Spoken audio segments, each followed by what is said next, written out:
House Arjun కాగానే పోదాం అధ్యక్ష, అశోక్ నగర్కి పోదాం, మీ ముఖ్యమంత్రి గారు వస్తానంటే వారిని కూడా తీసుకొని పోదాం, సెక్యూరిటీ లేకుండా పోదాం, మంచిగా పర్సనల్ గా పోదాం, పోయి అక్కడ ఉండే ఏ ఒక్క యువకుడు, ఏ ఒక్క యువతి, ఏ ఒక్క చెల్లెలు చెప్పినా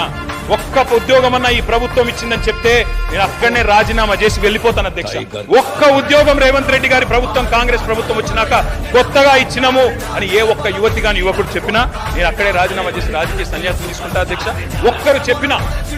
చెప్పినా నేను చెప్తా ఉన్నా అధ్యక్ష, అక్కడే సిటీ సెంట్రల్ లైబ్రరీలో ముఖ్యమంత్రి గారికి, ఉప ముఖ్యమంత్రి గారికి మా పార్టీ తరఫున, తెలంగాణ యువత తరఫున 1,00,000 మందితో పౌర సన్మానం కూడా పెడతామని చెప్పి నేను చెప్తా ఉన్నా అధ్యక్ష.